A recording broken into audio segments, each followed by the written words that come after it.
Deuteronômio, capítulo 22. Esse é um capítulo bastante enigmático para algumas pessoas, porque tem alguns comportamentos que são tratados aqui que numa primeira leitura parece que não faz muito sentido, mas quando você olha um pouquinho mais além daquela limitação de leitura, você vai perceber que numa vida ordinária Deus também se movia. Eu vou explicar isso e vou argumentar com vocês. No primeiro trecho desse capítulo, diz o seguinte: a respeito do que se perdeu. É uma crítica muito clara para aqueles que vissem algum animal perdido de algum irmão seu no meio do caminho. Olha, encontrei um jumento de um irmão meu andando aqui. Para que esta pessoa que encontrou o jumento não se omitisse. Que ela pudesse fazer algo para poder levar esse jumento de volta para o seu irmão. Então a crítica em si é a não omissão. Se você sabe que você tem que fazer o bem, não se omita. Isso é muito claro. É muito diferente do que nós vemos na sociedade hoje, né? Quando você sabe que você tem que fazer o bem, muitas vezes, e isso acho que para todos, né? Eu até poderia fazer, mas sabe, eu não vou me intrometer porque pode ser que eu tenha desgaste. Mas aqui não está falando nada de desgaste, não está usando aqui alguma exceção para esta situação, não. Aqui é o seguinte: se você sabe que tem que fazer o bem, faça. Essa é a primeira questão. E aí, nós, seguindo o capítulo, vem aqui diversas leis. Essas diversas leis, elas são um tanto quanto, talvez elas não tenham assim, um cronograma específico nesse trecho, mas são no mínimo interessantes para se pensar. Exemplo: a mulher não deve usar roupa de homem e o homem não deve vestir uma roupa de mulher, pois quem faz isso é abominável ao Senhor. Esse é o início dessas diversas leis, né? Olha que interessante. Se no meio do caminho você encontrar um ninho de uma árvore e alguma árvore no chão com passarinhos ou ovos, e a mãe sobre os passarinhos e sobre os ovos, não pegue a mãe com os filhotes. Você pode ficar com os filhotes, mas deixe a mãe ir livremente para que tudo vá bem com você e para que você prolongue os seus dias. Olha que coisa interessante de ver essa riqueza de detalhes, né? Outro exemplo: quando você construir uma casa, você faz um parapeito no terraço para que você não traga culpa de sangue sobre a casa. O que é isso? Olha, se você construir uma casa, coloque ali um parapeito para que ninguém caia de forma fácil. Ou seja, construa uma casa com segurança. Porque se acontecer de alguém morrer, você não vai ser culpado disso. Você vê, você consegue discernir a riqueza de detalhes maravilhosos que existem nessas leis? É muito interessante isso. Então eu recomendo que leiam uma a uma para que vocês guardem para si e observem que esta é a vida ordinária, qual eu disse no início dessa reflexão.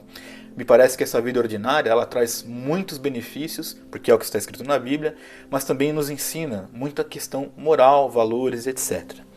Aí a partir do versículo 13 começa uma coisa um pouco mais específica, que são as leis sobre a castidade do casamento. E aqui a coisa ela toma uma proporção de riqueza de detalhes. Exemplo: o homem casa com uma mulher e aí ele não gostou depois de ter relação com ela e começa a acusá-la de não ser virgem. Qual é a tratativa? Aí os pais da moça têm que provar que ela era virgem e tal. E aí se não fosse, ela teria que ser punida. E se o cara estivesse mentindo, ele também teria que ser punido. E começa então a disciplinar N coisas em relação à antiga aliança. Exemplo: se um homem for encontrado deitado com uma mulher que tem marido, os dois têm que ser mortos. Ou seja, o flagrante do adultério, um cara casado com uma mulher casada, eles têm que ser mortos e apedrejados, que era o que estava naquela época em questão. E aí você está dizendo aqui na Bíblia: e assim vocês vão eliminar o mal do meio de Israel. Você pode ver que essa frase, assim vocês vão eliminar, né, o mal do meio de Israel, se repete em diversas outras circunstâncias. Então, exemplo: se uma moça virgem tiver um casamento já programado, né, e se deitar com outra pessoa voluntariamente, os dois teriam que ser apedrejados, né? Porém, se uma mulher virgem que estava assim pronta para um casamento, a mulher estava prometida para casar, era virgem, mas ela estava no campo e ela foi estuprada, ela não tinha intenção de se deitar com essa pessoa. Neste caso, era só o estuprador que ia ser apedrejado. A mulher, ela não teve culpa, então ela permaneceria viva e ia tocar a vida dela. E numa outra circunstância, exemplo: a mulher era virgem, mas não estava prometida em casamento para ninguém, e aí um homem vai lá e estupra essa mulher. Então esse que estuprou, ele seria forçado a casar com ela, porque isso daí não podia ficar desta forma. Então você vai ver que ao longo a partir do versículo 3 até o fim, vai ter uma disciplina bem severa, dando casos e casos e tratativas sobre estas questões que têm a ver com essa vida sexual, com relacionamento sexual em si mesmo, né? E no último versículo tem aquela coisa que para nós pode ser muito óbvio, mas eu sempre insisto nessa linha, né? Se há uma orientação é porque algum caso já tinha acontecido. Nenhum homem vai ter relação com a sua madrasta e não profanará o leito do seu pai. Ou seja, obviamente que hoje na nossa sociedade, né, quantos e quantos casos já ouvimos de filho tendo caso com a mulher do pai? Isso é uma coisa horrorosa.